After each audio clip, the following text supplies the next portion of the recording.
Arratsaldeón, bienvenidos, bienvenidas. Una explosión de imágenes, un desahogo de sentimientos, el lenguaje del alma, dicen, el que nos posibilita ese diálogo con el misterio de la vida. Todo eso y muchísimo más es la poesía. Y hoy estamos aquí para celebrarla. Y lo hacemos en el Día Mundial de la Poesía, así que yo diría que no había mejor día ni mejor lugar, esta Casa de Cultura Ignacio Aldecoa, para celebrar esta entrega, y van 33 del certamen de poesía ernestina de Txampursin. Agintariok, saridunok, epaimahaikideok, senideok, lagunok, ongi etorri arratsalde honetan Araban oso errotuta dagoen Ernestina de Txampursin poesia lehiaketaren sarien banaketara.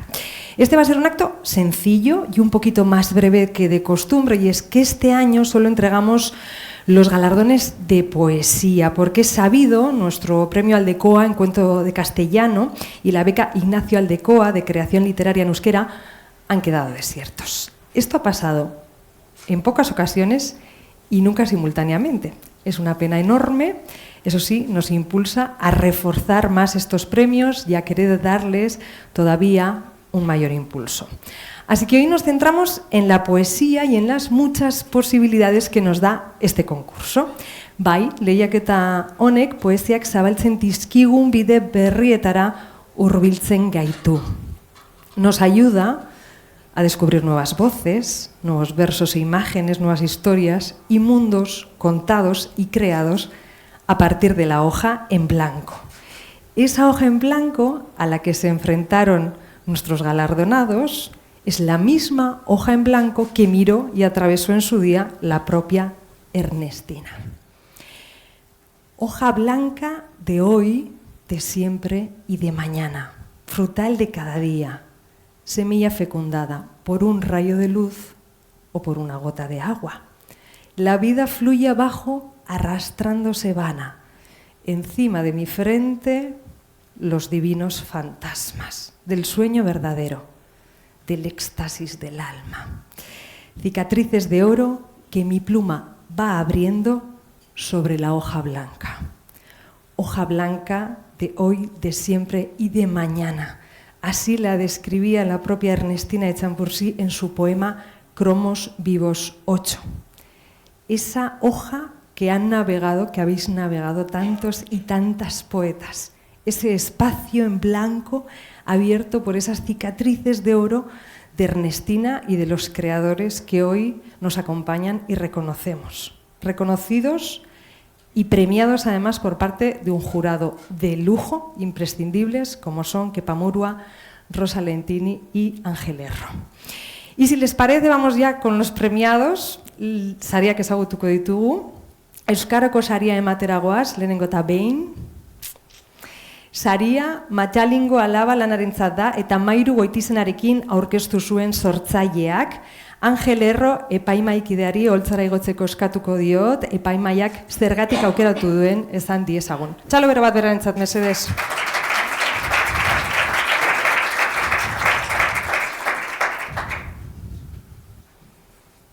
Arratsaldeon.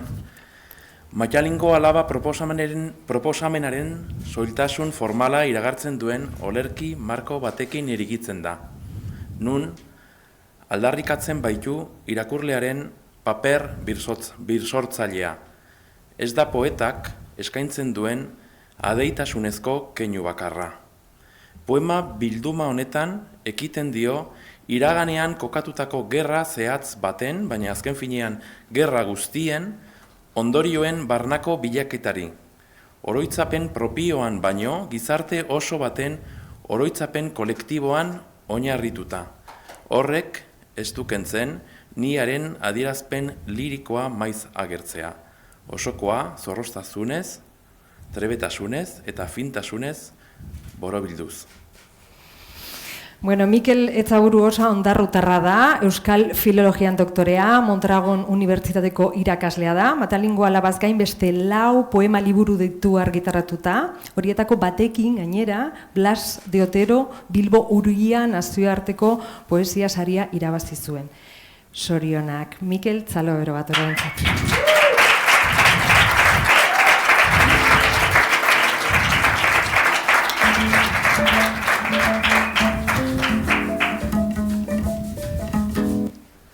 Bueno, atzalde hon, danoi, egun ederra da.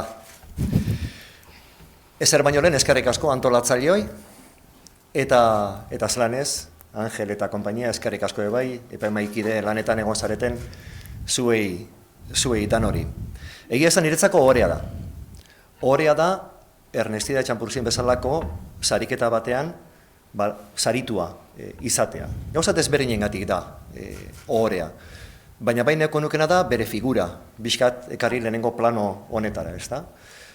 Eta ez soilik literaturari, Ernestinak literaturari egin zion aportazio edo karpenagatik, baizik eta baita berak gero sektore sozial jakin batzuen desfavorizituen alde egindako lanagatik ere bai, mugimendu hortan, Lasin Sombrero, eta hortan zelan parte hartu zuen modu aktiboan, eta niretzako hori referentzia askoa denez, eta eskubidekin daukanez ere lotura Mantalingo Alaba, poema liburuak hori lehenengo planora ekarri nahi nuen.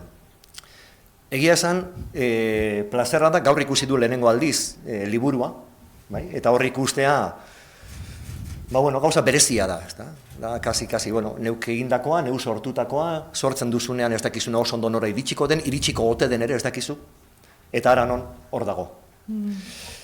Erdizi txiki bat, ez? Neurerakoa, geurerakoa da. Bertan bizi dira, liburu hortan bizi dira, nire poemak, baina nire poemen bitez, bizi dira batez ere, ez dakit zuek Saturrarangonen egon azareten, imaginatzen du baietz, ni Ondarrutara naz, eta orduan igandero Ondarrutik Saturranera badago paseo polit bat ez da, 15 minutukoa. Eta orain lehen Saturrarango kartzela emakumen kartzela zegoen toki berean, dago orain parkin handi bat, eta udatiarrek haien autokarabanak aparkatzen dituzte. Nik ara paseoa egiten dudan bakoitzean, etortzen zait beti irudi hori, imagina hori. Zelan orain han jostatzen jolasten ari diren aurrak ikusita, zelan orain dela urte batzuk, zelan ebatxi egiten zituzten, zelan lapurtu egiten zituzten antxera bertan umeak, zelan Saturrarango kartzelan 4.000 emakumetik gora eduki zituzten gatibu, eta hietatik 166 emakume hil ziren, eta 52 aur hil ziren. Hori guztia topatuko dugu Mantalingo Alabaren poema liburuan. Saturrarango kartzela sortu zuten garai hartan horrela esan da, para mujeres extremadamente rebeldes y peligrosas. Nik ez du luzatuko nire hitzak, ez ditu nire hitzak gehiago luzatuko, baina hemendik eta orain berriro be aldarri hori egin nahi dut, eta ohore eta ekarri lehen planora, berriro be, bai garai hartako zein momentu hontako gaur eguneko emakume errebelde eta arriskutsuak. Olakoak behar ziren eta olakoak behar ditugulako, eta aurrera begira ere beharko ditugulako. Beraz, aprobetxatu nahi dut, hoiei guztiei, eta egitako asko hemen egongo zarete, ohore eta diosala egiteko. Beraz, eskerrik asko eta aurrera egingo dugu.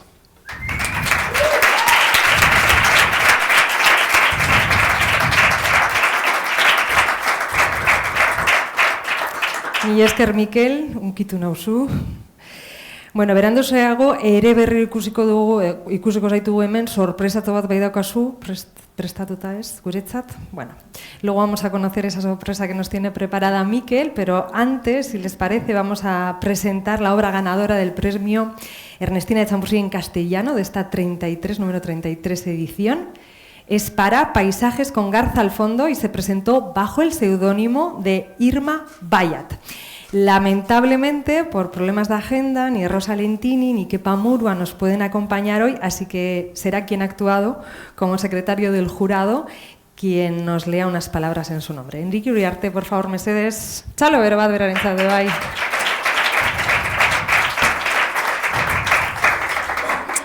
Bueno, arratsaldeon.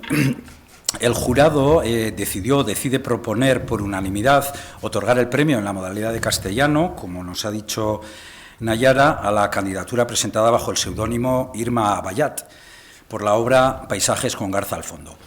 y leeré la defensa que el jurado hizo de esta obra. La trama se desarrolla a través de un juego de perspectivas en dos partes. Se sirve, por una parte, de una voz poética femenina en un entorno hospitalario y de otra parte se vale de un registro masculino en el momento de un accidente. En el poema más extenso y que da título al libro, el poema de la Garza, el choque con la vida queda representado como un accidente de coche durante una noche de tormenta y riadas. Es un texto extenso que mantiene la tensión poética y aporta fuerza al libro. En el poemario se citan definiciones que da la RAE de los colores azul cian como esperanza y negro como desesperanza. Cada color representa el modo en el que la psique afronta el tema del paisaje arrastrado tras las riadas. En las páginas del libro destaca la originalidad de los títulos de los poemas, el desarrollo de las emociones y las imágenes logradas. El poemario se presenta en forma de sueño diurno mientras se espera en el hospital y se basa en la lucha por un espacio propio y una dualidad entre acelerar la vida y dejarse llevar o remontar y empezar de nuevo, entre la vida que aún queda y que remite al pasado y la que empieza ahora en el presente. Se debe destacar el uso intencionado de poemas breves, la utilización de repeticiones que aceleran el ritmo y acentúan la idea de inmediatez y de inevitabilidad. Esa forma entrecortada y también directa, penetrante y actual lleva al lector hasta el final de su lectura. Una vez abierta la plica, se determina que la autoría corresponde a Iratxe Orueta Añíbarro. Les cuento que Iratxe Orueta es alavesa de Amurrio, graduada en estudios ingleses, licenciada en Ciencias de la Información, estudió en Suecia y actualmente realiza un posgrado en estudios literarios ingleses. Zorionak, Iratxe Orueta Añíbarro, mesedez.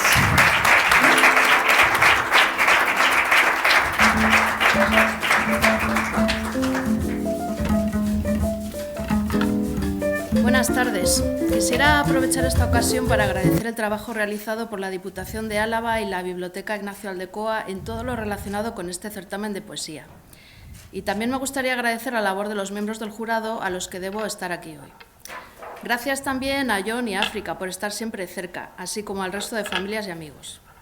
Los tiempos han cambiado. Mi hija, que tiene hoy 11 años, vino a casa un día hablando de las sin sombrero. Me sorprendí y le pregunté y le comenté que en mi época de primaria y secundaria lo que aprendíamos en la generación del 27 solo incluía la obra realizada por hombres. Los nombres de ellas apenas se mencionaban. Que hoy en los libros de texto escolares se incluyan los trabajos de mujeres como Ernestina de Champurcín, Concha Méndez, María Teresa León, Rosa Chacel o María Zambrano es señal de que se ha comenzado con una labor de justa reparación. Es un honor para mí formar parte ya de un certamen que contribuye a esta labor.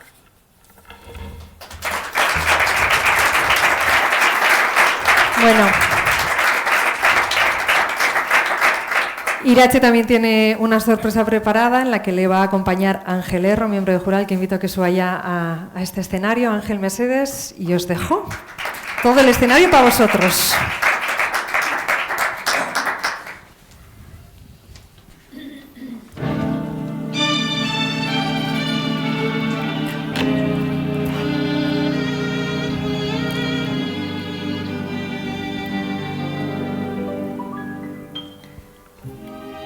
No quiero redes, quiero volar libre sin que nadie teclee mi nombre y me ubique rápido en una determinada nube o junto a un muro con pintadas o en una estación de andenes rotos. ¿Y qué si están rotos?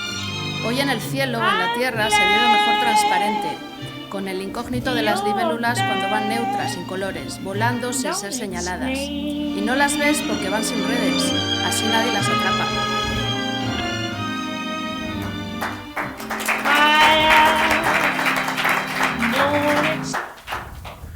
Otro poema de su poemario, Pinacotec.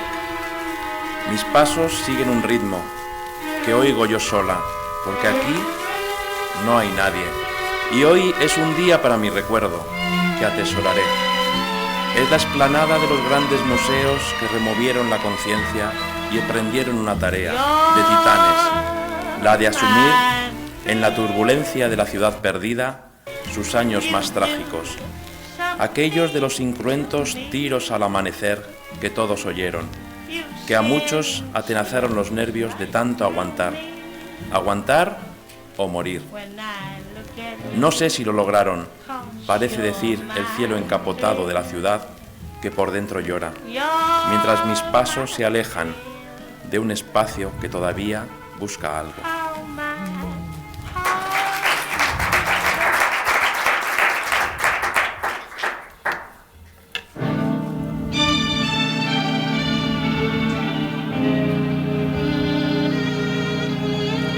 El trabajo día a día se instala en mi conciencia, pero miro de reojo a la llanura cerca de Auvers. Campos de trigo amarillo jugando con un cielo a rayas y amapolas escondidas aquí y allí. Es una ilusión. Porque mis días son lluvia y tranvías bajo el agua, aquí, en la ciudad donde solo se sabe caminar bajo el clima gris. Y yo mirando a Auvers, que es solo una imagen pegada en la pared. Muchas veces siento nostalgia de ver sus colores tranquilos y me acerco al museo. Y allí espera tranquilo, como sus llanuras esmeraldas, entre miles de ojos curiosos que se detienen como yo, antes de salir a la realidad, de nuevo esa vida a la que estamos tan amarrados, tan cegados. No esperaré mucho, me iré antes de lo previsto a vivir bajo las nubes que olviden ser amenaza, que solo jueguen, como en Auvers.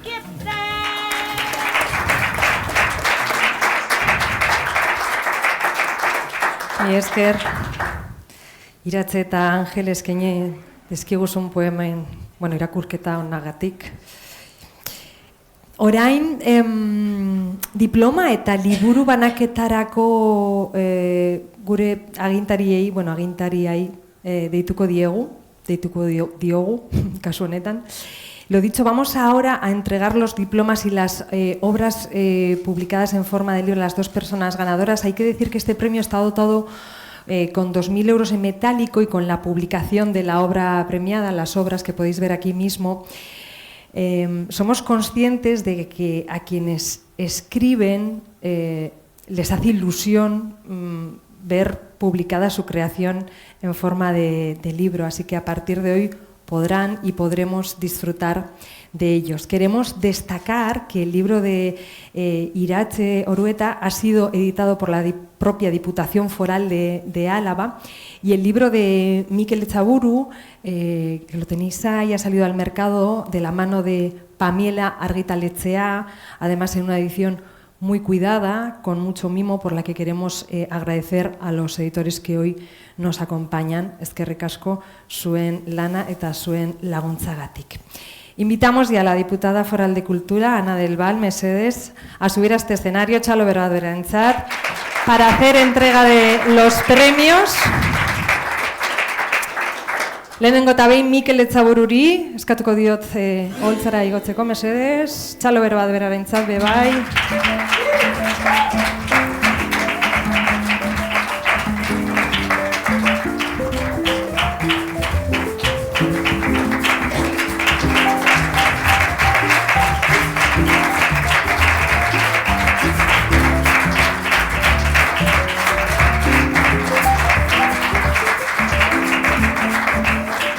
Eta orain, Iratxe Orueta mesede, Txalo Berradorentzat, bebai.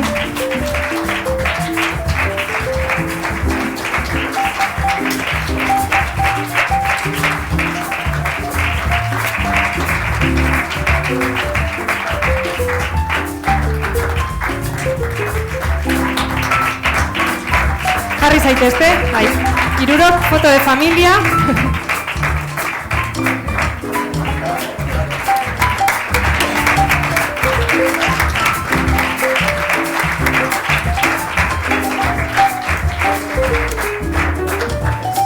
Eta orain, Ana del Val mesedes, entzuko zaitugu. Arratsaldeon, muy buenas tardes, autoridades, premiados, premiadas, invitadas, invitados. Bienvenidos, bienvenidas a este acto de entrega de los Premios Literarios de Álava 2023 y también a esta nuestra Casa de Cultura Ignacio Aldecoa.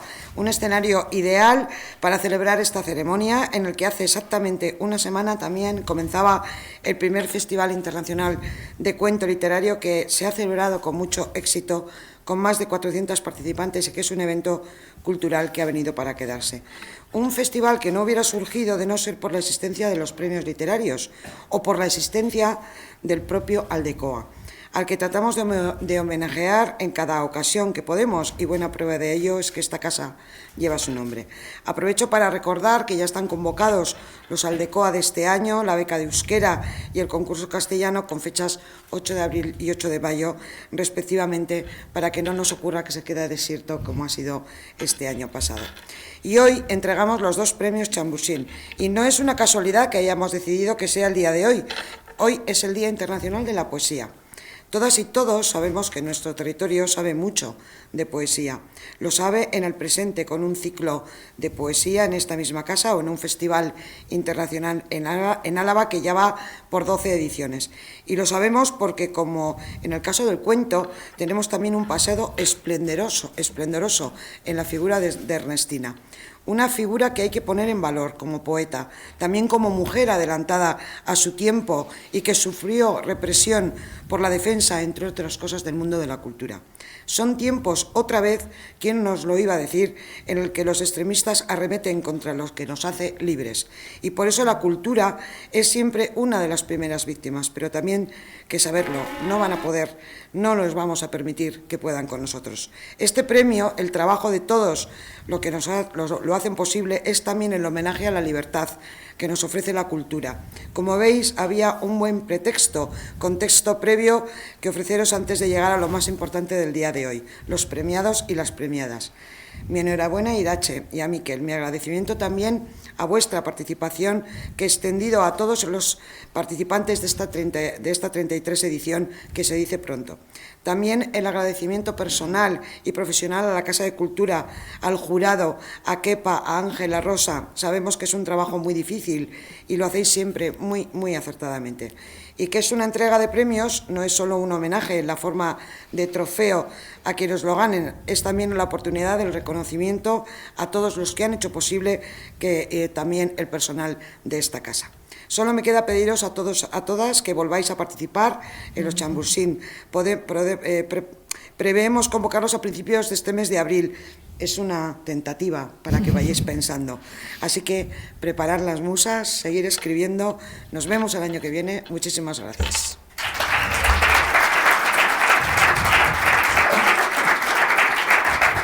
Gracias, Ana, por tus palabras. Lehen Mikel Etzaburuk sorpresa bat eskaini behar zegoela esan dugu, eta sorpresa hori ezagutzeko ordua iritsi zaigu. Bere liburuko poema batzuk musikatu ditu, eta primizia moduan eskainiko dizkigu. Jon, Irina eta Nerea, holtzara mesedez igo, eta Mikel.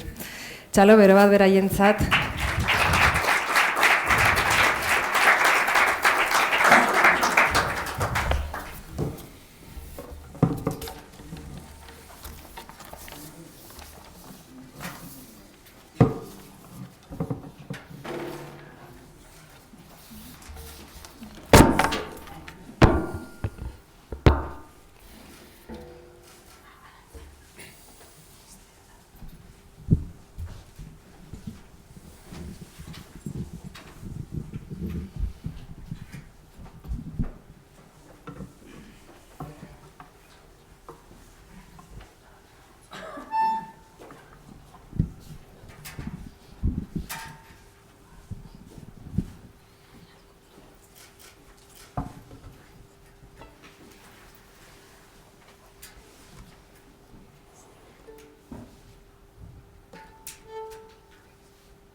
Utzik dago hondartza, aurreko uda nahastuta utzitako bainu jantzi beltza, aspaldi ito zenaren besoetako flotagailua, azalzuri solteak bizi dira orainan, eta biztan da, inork ez du bidean galdutako ametsen inventariorik egingo.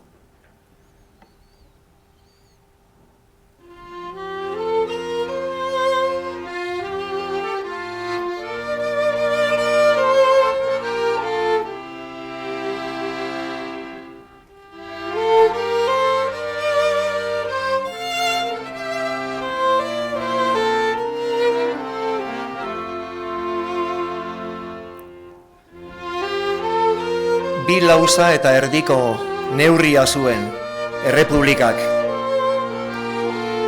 Bagenuen bular zikuak, non eskegi.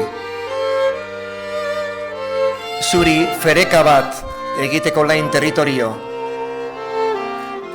Azalek ez dute leku askorik okupatzen. Egunez, 3 maite zaitut, kabitzen ziren. Gauez, 10 ez zaitut, nire besoetatik askatuko.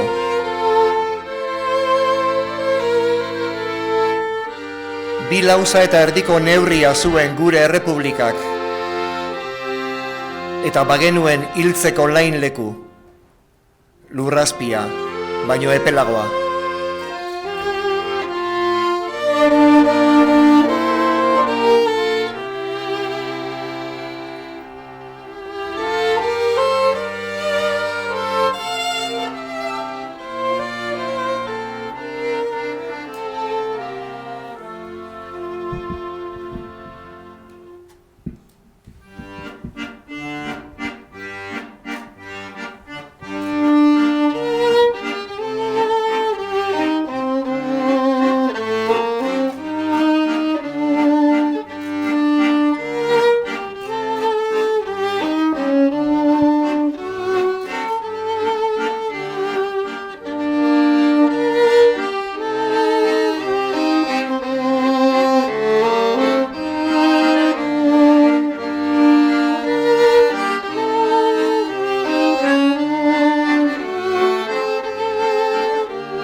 Behin jo dut urruna, arrantzalek egaluzea, dakarte etzera.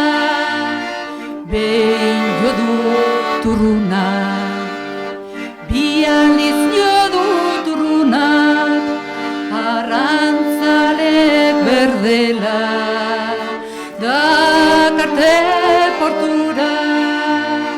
Bi aldiz jo dut urruna, 3 aldiz jarraian jo dut urrunak, antzoa afalduko dugu, 3 aldiz urrunak.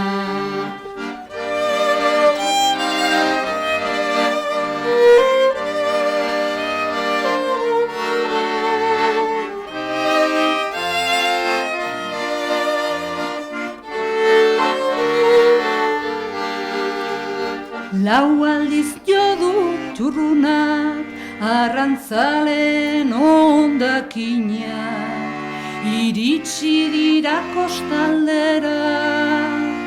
Lau aldiz jo dut urrunak, azkar lapeta salberiak, erreibindikatu aurretik, azkar jasor bere ondakina.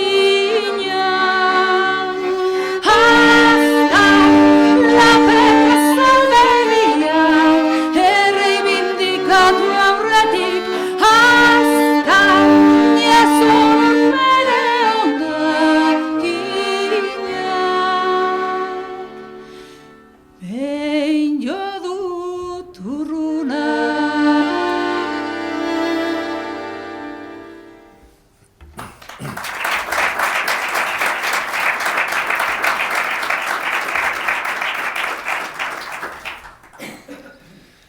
Esan didazu, esperantzak masusta gorriak direla.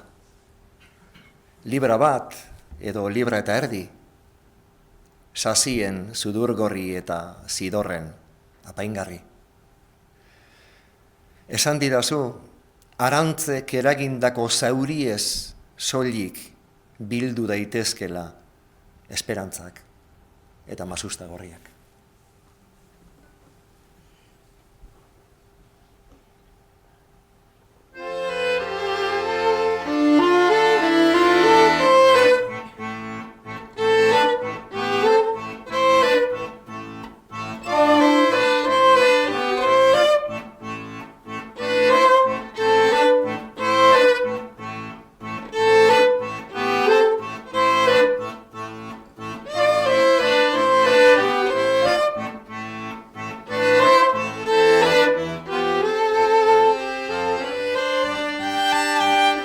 Esan didazu esperantza mazusta gorriak direla libra bat edo libra terdi sasien sudur gorri libra bat edo libra terdi zidorren apaingarri esan didazu esperantza mazuzta gorriak direla.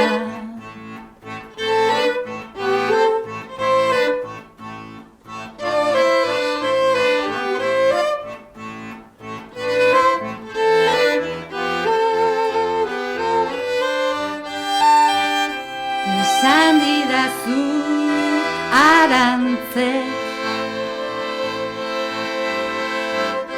eragindako zauriez soilik bildu daitezke esperantza bildu daitezke mazusta gorria esan didazu esperantza mazusta gorria direla esan didazu esperantza mazusta gorria direla esan didazu esperantza mazusta gorria direla mazusta gorriak direla.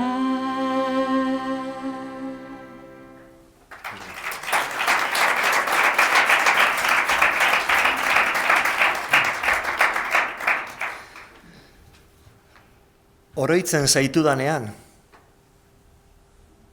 gure bihurgunetan etzaten naiz, eta zure usaina dauka lurrak, eta lurra bezarkatzen dut, zu oroitzen zaitudanean.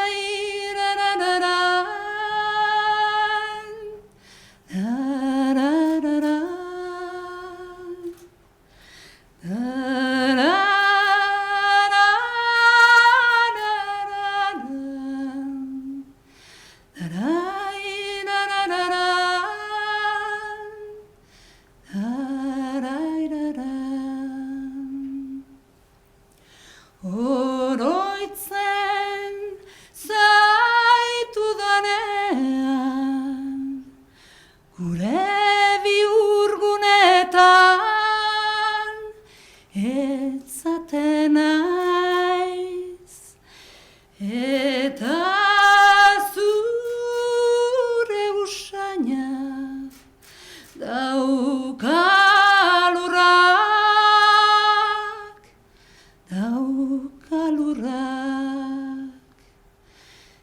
eta lurra bezarkatzen dut, zu oroitzen zaitu danean, eta lurra bezarkatzen dut, zu oroitzen zaitu danean.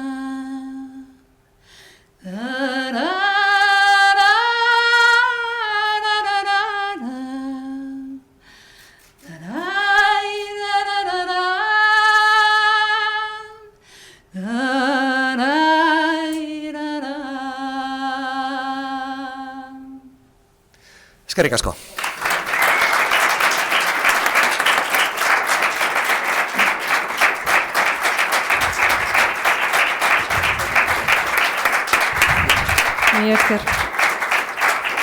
Mi esker Jon, Irina, Nerea, ze polita, Venga, txalo bero bat.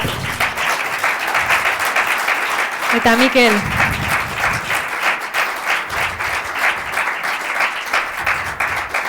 Qué bonita manera de celebrar este Día Internacional de la Poesía. Lo decía la diputada Nadel Baal. Ya está en marcha la edición número 34 de los premios Ernestina de Chamborsí. Ha habido invitación abierta, todos lo hemos visto. Los poemarios van a poder presentarse desde el 8 de abril hasta el 10 de julio y toda la información está en la página web de esta casa, de la Casa de Cultura Ignacio Aldekoa. Berriro ere, Mikel eta Iratxe, mila esker, zuen poesiarengatik, nos quitamos el sombrero, así nos quedamos como Ernestina, de Sin Sombreros. Bueno, con vuestro trabajo, de verdad, ha sido una maravilla escucharos y premiaros esta tarde. Con este recuerdo, además, de Ernestina, de esta mujer, que lo decía antes Mikel, puso a los desfavorecidos en su horizonte, mujer rompedora de la generación del 27. Jaun Andreok, plazerra izan da zuekin sari banaketa honetan izatea, aurrengo edizioan zuekin berriro izatea espero dugu, bitartean zaindu eta disfrutatu poesiaz, sigan disfrutando de la magia de la poesía, de ese diálogo con la vida y con sus misterios, y la mejor manera de hacerlo es llenando las librerías y las bibliotecas. Así que vayan y llénenlas. Muchísimas gracias. Mi estima.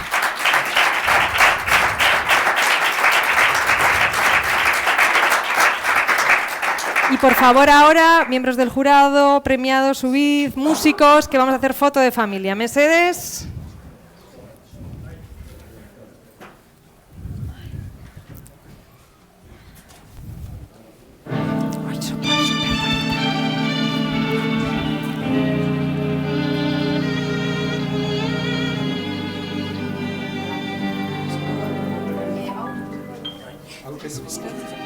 Hush now, don't explain.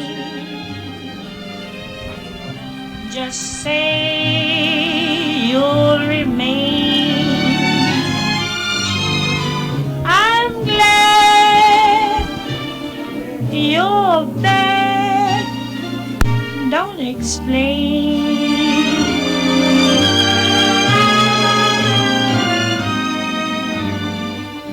Fire, don't explain. What is there to gain? Skip that lipstick, don't explain.